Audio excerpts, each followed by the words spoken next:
Johnson. I'm spending this holiday locked in. My body got rid of them toxins. Express in the top 10. I can put a ball in the end zone, put a bad bitch in the friend zone. This shit sound like an intro jet song, give me that tempo. Told Pooh, he'll fool with this shit. Told her, don't let her friends know. In the building, I move like a dime. You can put a genie at Vincenzo's. Me and my amigos got that free smoke on the West Coast. Yeah, I'm talking about pre-rolls. Dark hair bitch, she look like she go. She do. Hometown hero, feeling myself, can't murder my ego. She heard my deep stroke, she said, babies, I heard when I deep though. Certified free hoe, hang around dust and she learned my lingo. Back then, wasn't worried about me though. In the gym, trying to work on my free throw. Goddamn. Spending money in the club like Sam's. Yes, ma'am. She a little freak on cam. She don't put this on the ground. Little boys try this on the ground. Hey, I can't switch on the fam. Shit's hot, hit the switch on the fan. This where my head is. I feel resentment from every direction. Even some homies be wearing expressions. I be discouraged from sharing my blessings. We used to share a connection. Now it just feels like it's wearing and stretching. Good morning. Wait for some folks to join. If you could share the link on Twitter, that would be awesome. Also, if you can hit subscribe, that would be cool too. What's up, Chris?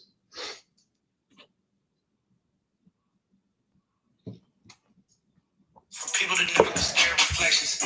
Somewhere in there is a lesson. Y'all ain't involved. See if I can get a link. I'm at the club with the basketball team. Me and the Cardinals are sharing a section. Gotta cherish the present. I'm drinking water and wearing protection. Got a career and I'm very invested. Some people call it a scary obsession. I like to call it a passion. I can be sitting relaxing. PG, we getting some traction. I'm at the venue, was packed. I'm digging her accent. I got a BB sound. If she tryna get it, I'm fast. That's my type of distraction. That's my type of she's Latin. Got my own flow and I'm about to get a patent. Brand new sheets for the bed they sent. Y'all wasn't tuned in back then. My swag they keep checking. I ain't doing no verse, quit asking. What's poppin'? Brand new whip, just hopped in. I got options. I can pass that bitch like Stockton. Yo. Good morning. So today we're going to be talking about something that is pretty complicated. I'm not an attorney. I'm not an accountant. I'm just someone who spent a lot of time thinking about, estate planning. And all of this began for me in a big way in 2010. 2010 was when I had my first real experience with creating wealth beyond what you could generate from work or from like exiting a property or just savings, right? It's kind of like impossible to save millions of dollars if you just think about it. So in 2010, I had an opportunity to sell a bit of equity in a company I was building called FastMed. That transaction started. I had investment bankers that I had hired from Susquehanna in the beginning of 2010. We completed the transaction in October of 2010. And all that while I was exploring estate planning, how my life would change, what to do with this newfound wealth that I had. So I engaged a team of advisors. You have accountants to help with transaction, estate planning attorneys, et cetera. And it's really interesting that when I was going through that transaction, something important happened in the world of estate planning and tax planning. So I'm a big New York Yankees fan. And that year, it was actually July 13th of 2010, George Steinbrenner died. And George Steinbrenner bought the New York Yankees in 1973. And I think he paid like $10 million for them. And when he died in 2010, the New York Yankees, his estate, I think was worth right around $1.1 billion or $1.6 billion. So obviously he had created generational wealth for himself and his family, and had created mechanisms to protect those assets both during his life and after his death. But it just so happens that in 2010, when George Steinbrenner died, the tax laws had changed, and he had not through any planning of his own, right? You don't necessarily pick when you die, but he avoided almost 55% of taxes on his estate, which would have been around $600 million, just because he died in 2010. That didn't take any planning. That just happened out of fate. And the beneficiaries of fate were his estate. I don't want to necessarily rely on luck and fate, right? You want to plan. If you fail to plan, you plan to fail. And I hate to use those kind of cliches, but they really are important. And this all comes to like a head for me, and why I want to share this with you all, because there's a potential that those who are listening to this, maybe building businesses, may have a position in Bitcoin.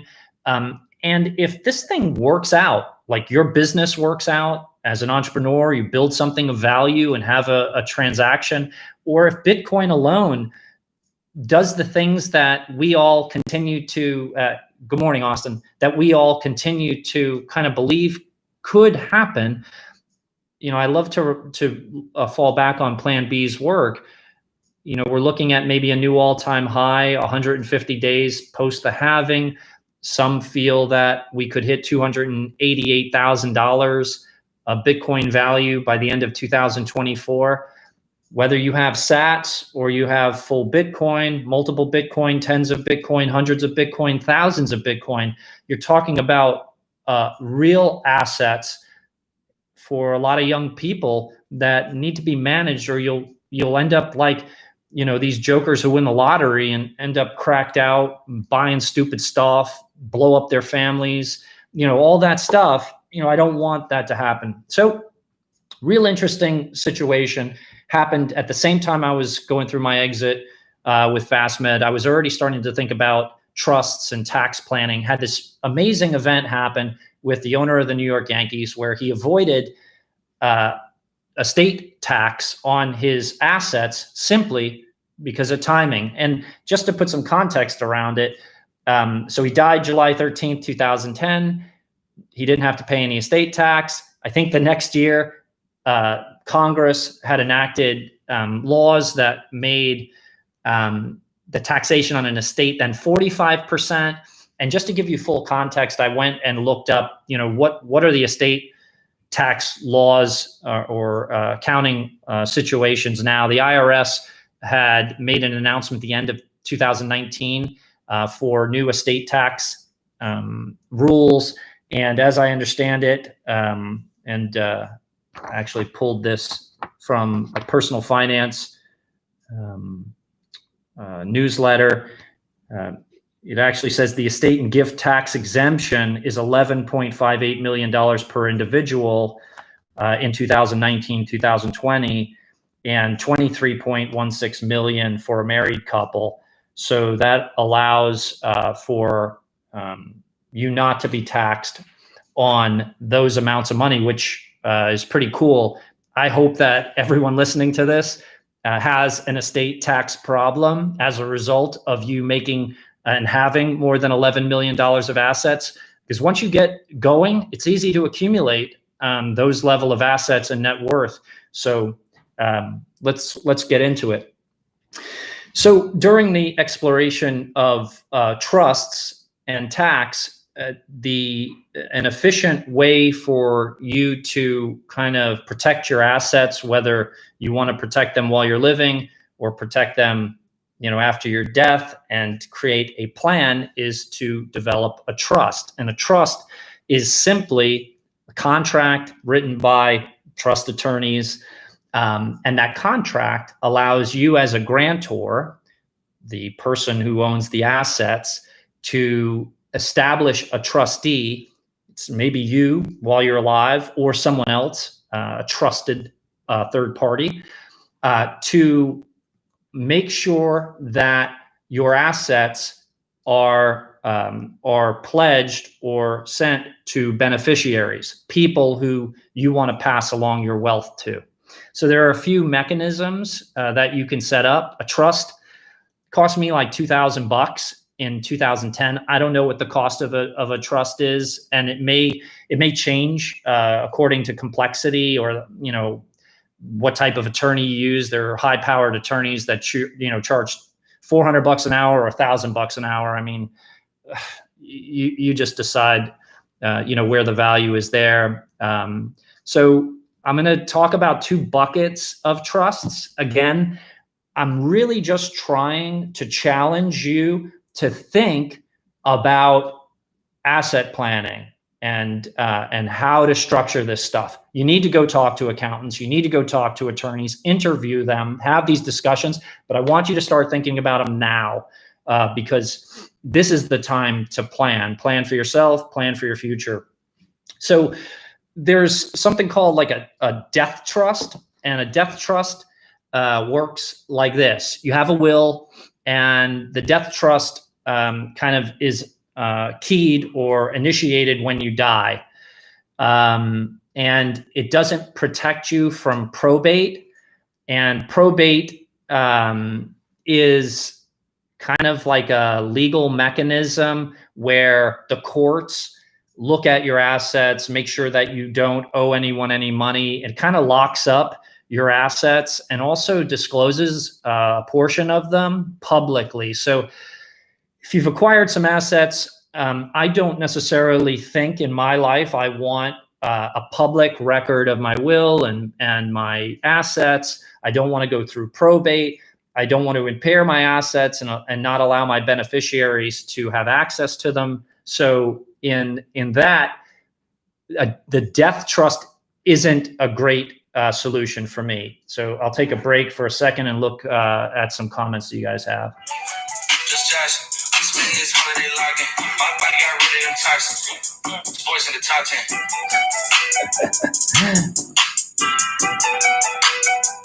Yeah. All right. Yeah. So Eric, good morning. Yeah. Rep in Texas. It's I like camo. And thanks for all the great music. Do you save crypto in your trust? I'll get into that. What year did you first get into Bitcoin? 2015. Andre P, looking forward to 11 million and the needs associated. I'm looking forward to that for you as well. Big time. So we've talked about death trust. You can dive way down deeper, talk to your attorney about it. Not a good option for me. The next bucket of trusts are living trusts, and they come in two flavors that I've spent time researching. Revocable and irrevocable trusts. So let's start with irrevocable trusts. So irrevocable trusts do very interesting things, right? So they allow for pretty tight governance and restrictions on your assets, both while you're alive and after you die. And they also protect you from probate, as I understand. So that's not a mechanism used by the majority of people. Let me just double. Yeah, I'm pretty certain about the probate. The probate statement. The irrevocable trust. I just put some notes down because, again, I'm not an attorney. Yeah, I think that's right. Yeah.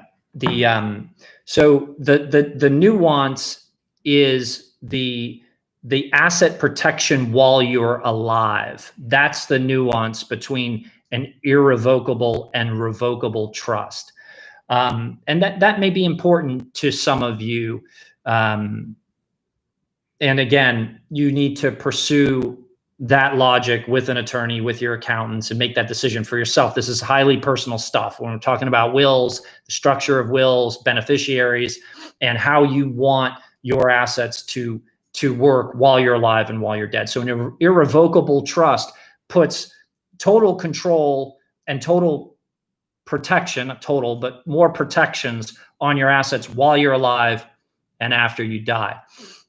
A revocable trust protects you from probate, allows you to provide direction for your assets after you die, but it doesn't protect your assets while you're alive. It allows for a lot of flexibility.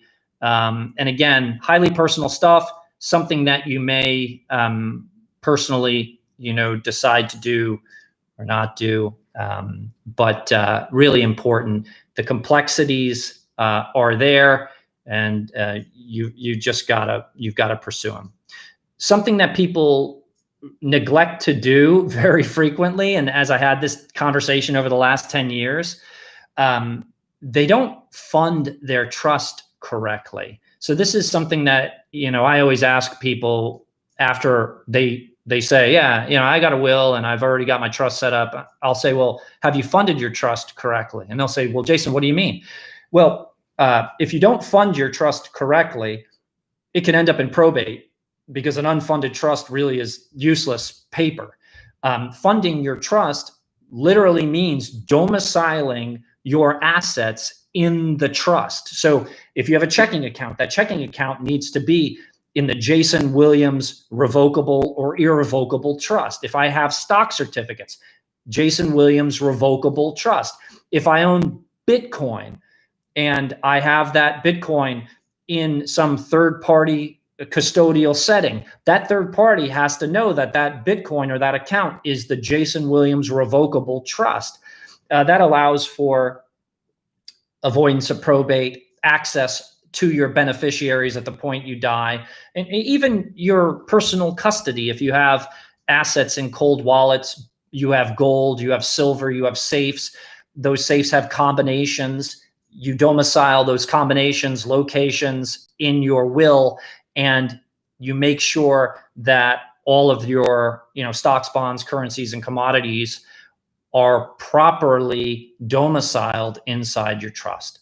So really important. Death trust has some components that may be interesting to you, not interesting to me. Living trusts are broken down into irrevocable and revocable trusts. There's a nuance there. The nuance is about protecting assets while you're alive versus protecting assets after you die. And then funding your trust is super important, that the structure's there. Let's check out some questions. Eric, outside of your exit with FastMed, what investment vehicles have been best performing for you? This is Eric Crindle. I think I'm pronouncing your name right. So I took some of our money and put it in the stock market in 2010, 2012, and through 2015. I exited the stock market in 2019, early 2019, I believe. And for me, I don't get a paycheck anymore. I haven't had a paycheck since 2015. So it's really important that my investments allow for a dividend that supports my lifestyle. So I have to be sort of conservative. I can't be YOLO and all over the place. I like real estate. I like Bitcoin. I like stable coins in terms of creating dividend and interest. And I still am very involved in VC. So a large portion of my net worth is locked up in illiquid venture deals. What's up, Hugh Meyer? Let's see. Yol, nice AP. What's your collection look like? I like watches. I don't really dress that well. I'm more of a t-shirt and baseball cap guy, but I do like watches. And I'm looking for a biometric device that's not a watch, simply so I can continue to wear watches. I have I have a ring coming in the next few days. Hopefully that works pretty well.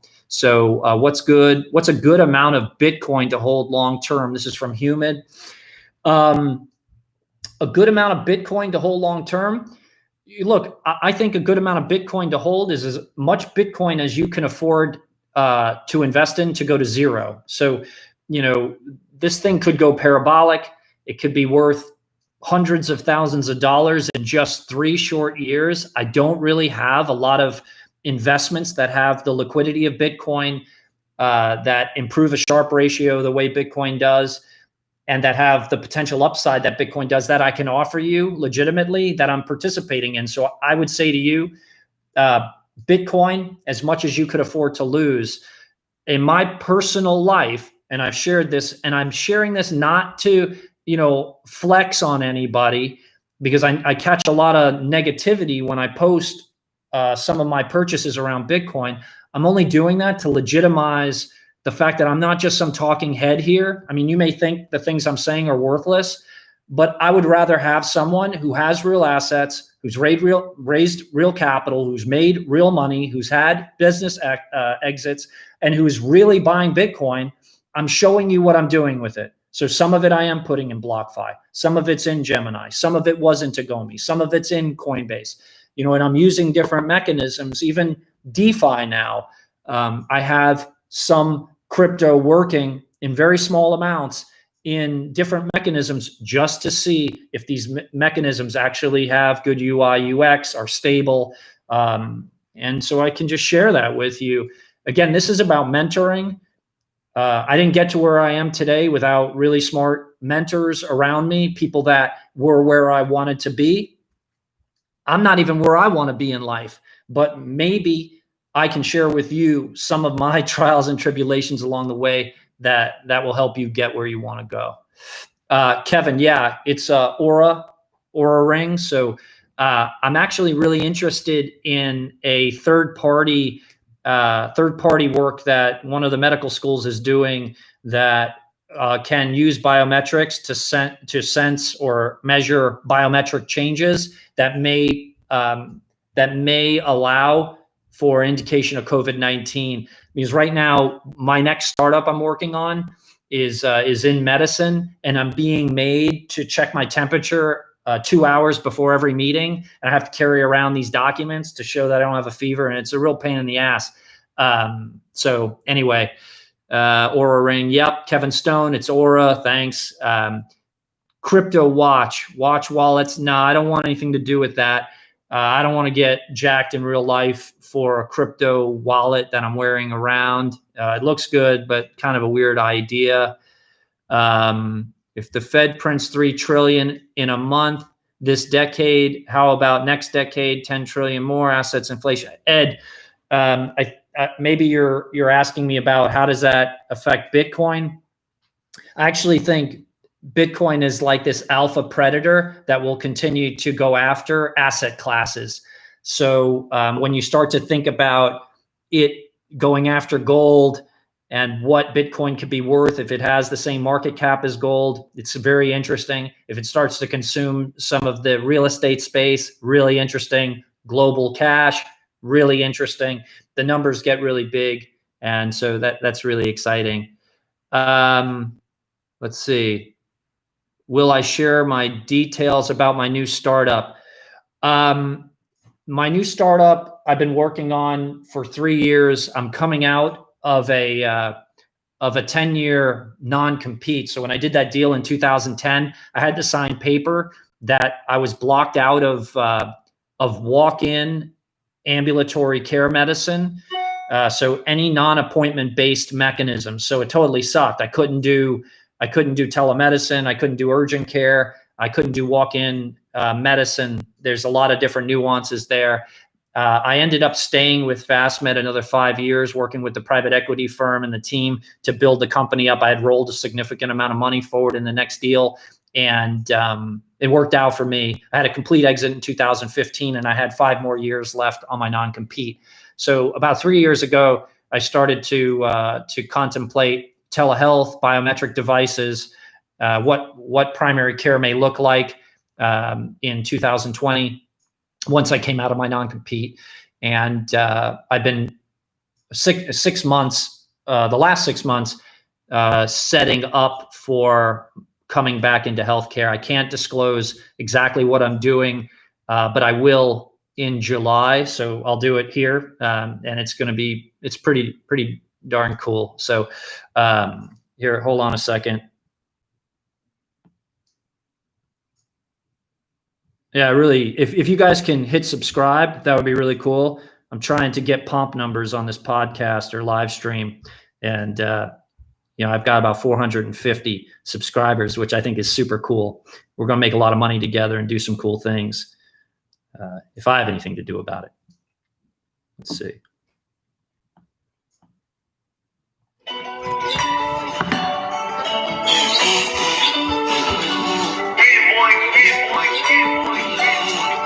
Bitcoin. Now you born hustling, nigga, stunning is my strong suit. Flexing with 100 cash, look at what these songs do. Can't stand the baller, baby, I do what I want to. I be with some steppers, I don't care about what you gon' do. What you like to worry up, so my niggas gon' shoot. He gon' have to take a loss, so my niggas gon' to. I know a bad bitch and I know she belong to. I just picked the Cuban up for wifey, bitch, these stones new. Dolce and Gabbana's on my feet, and he's my favorite pal. Got a lot to lose, still can't be scared to take it down. I was in them slums, she get dreadful like some Haitian hell. I come from that zoo, it's just Cobras paid to nature now. Yeah. I like that. Yeah, me and Pomp talk about 2 hours a day for you guys who are asking. So, we were on the phone this morning, 7 a.m. and because I was on the Funky Crypto podcast with John and Ben Askren yesterday, and I hijacked the podcast because I was really just talking about rules of engagement. Like, if you choose to fight a cop, like what are you signing up for? Because I've been pulled over by cops before. I have a murdered out Suburban with illegal tint, blacked out. It looks ridiculous. It literally, when I'm driving down the road, people think I'm like an FBI agent. They pull out of the way. I got pulled over in that car, and I had a concealed weapon permit, and I had my own experience at that point. But at no moment did I decide to fight a cop. So I was really interested in Ben and John's take. You should check that out if you get a chance. I thought that I thought that podcast was pretty cool. So let's answer some questions, and then we'll talk a little bit about Bitcoin and then get out of here. I don't want to take too much of your time today. Humid, how much was your Lambo? I think I paid $325,000 for the Lambo. Then I put a $40,000 body kit, Lambo body kit.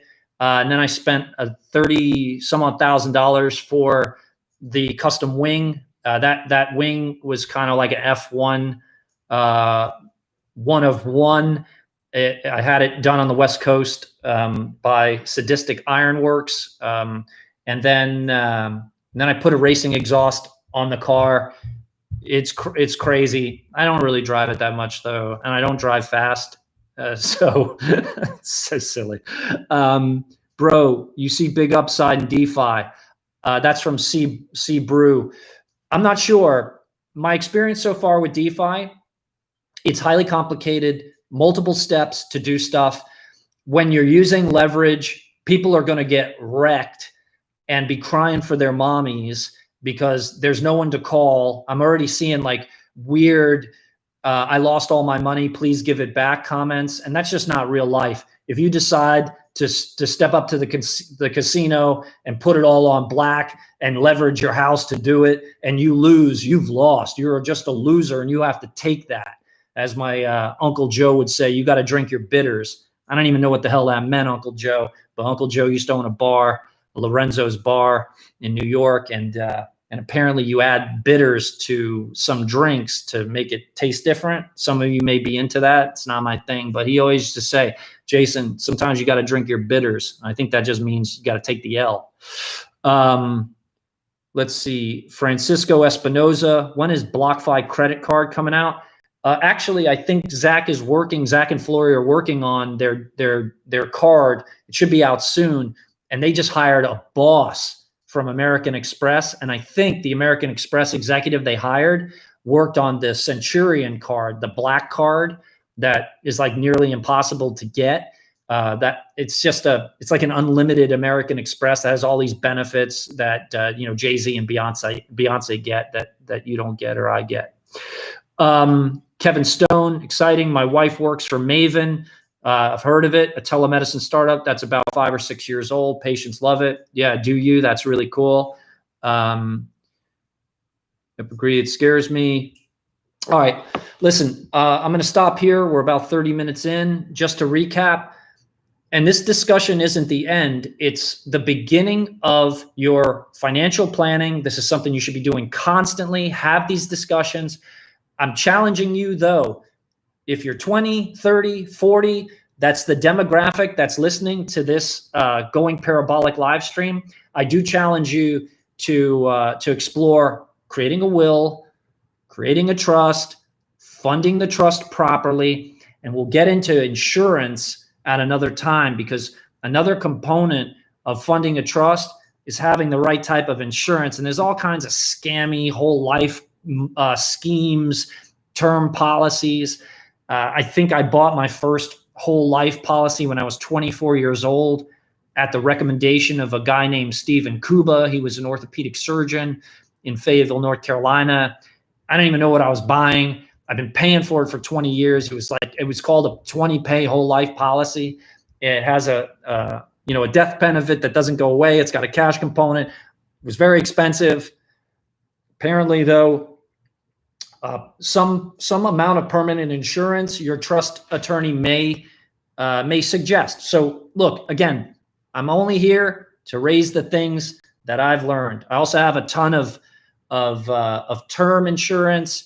That term insurance is structured in a way that I don't have to take physicals when it renews up to my age, I think 80. That was a strategy I put in place. As you gain more assets and have more cash, insurance isn't as necessary, but something we'll talk about another time. All right, look, as Biggie Smalls says, if you don't know, now you know. Sign up, subscribe, share it, like it. I really appreciate you guys stopping by today. Let's get money.